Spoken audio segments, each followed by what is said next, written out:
धन्यवाद। मैं भारतीय जनता पार्टी के माननीय श्री दुष्यंत गौतम जी का आभार प्रकट करता हूं, कृष्ण कुमार जी का आभार प्रकट करता हूं, अमित मालवीय जी का आभार प्रकट करता हूं, हमारे संजय मयूख जी हमारे भाई उनका भी आभार प्रकट करता हूं। हमारे साथ दिव्येंदु हमारे छोटे भाई हैं, वो और मैं आज दोनों आदमी भारतीय जनता पार्टी के परिवार में शामिल हुए हैं। माननीय राष्ट्रीय अध्यक्ष नड्डा जी के को अभिनंदन है मेरा। हमारे प्रधानमंत्री नरेंद्र मोदी जी के जो पूरे दुनिया में जो एक बलिष्ठ नेतृत्व जो सामने आया,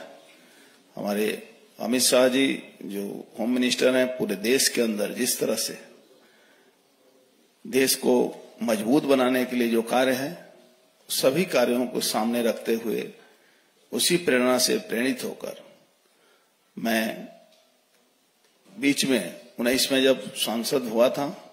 उसके बाद 21 साल में 2021 में जिस तरह से पोस्ट पोल वायलेंस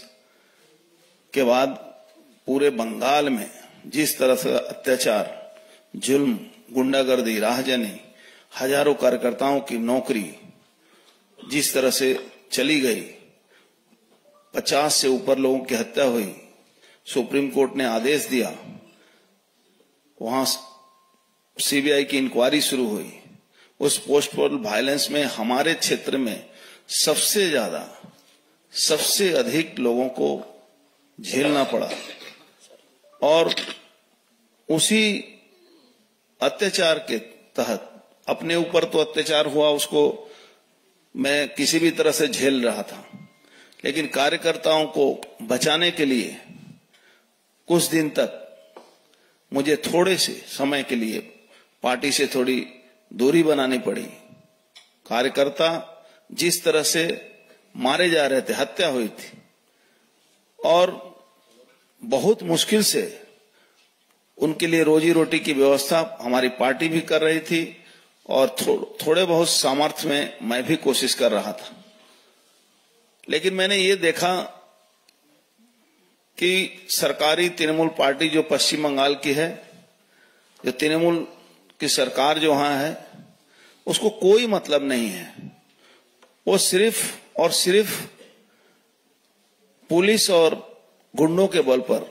अत्याचार करके शासन में बने रहना चाहती है। और उसका ताजा नमूना हम लोगों ने संदेश खाली में देखा। आपको मैं बताऊं, एक संदेश खाली नहीं, पूरा बॉर्डर इलाका से लेकर पूरे बंगाल का हर विधानसभा कहीं न कहीं संदेश खाली की तरह वहां के लोग जी रहे हैं। माताएं बहनों के ऊपर अत्याचार हो रहा है,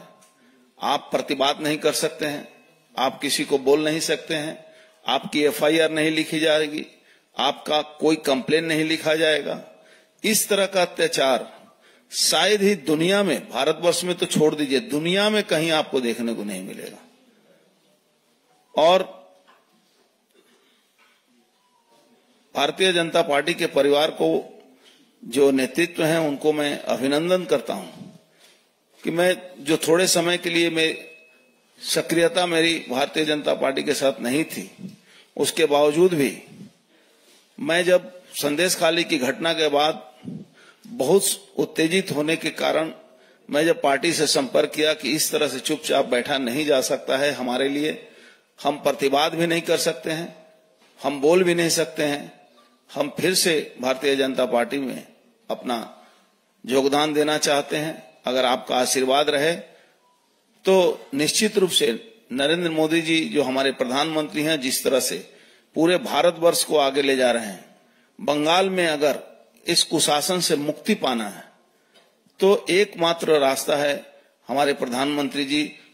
वो जितना मजबूती से इस पश्चिम बंगाल को बचाने की कोशिश कर रहे हैं और आने वाले दिन में उन्हीं के हाथ से ये बंगाल का उद्धार भी होगा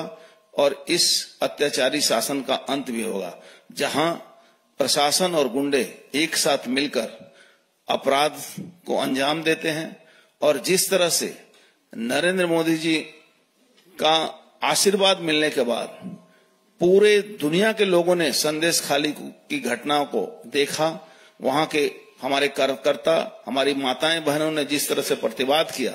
वहां के साधारण लोगों ने जब प्रतिवाद किया, उसी के कारण पूरी दुनिया जानी। और सबसे बड़ा और एक कारण बंगाल के हमारे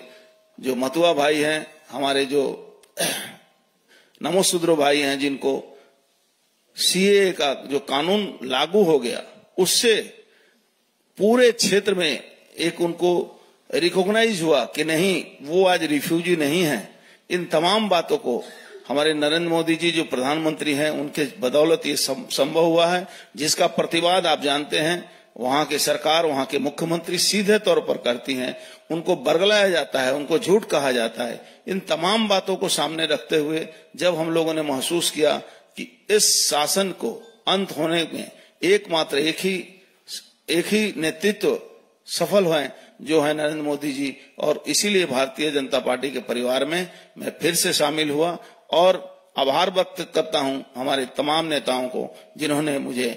ये मौका दिया कि आने वाले दिन में भारतीय जनता पार्टी के परिवार के साथ मिलकर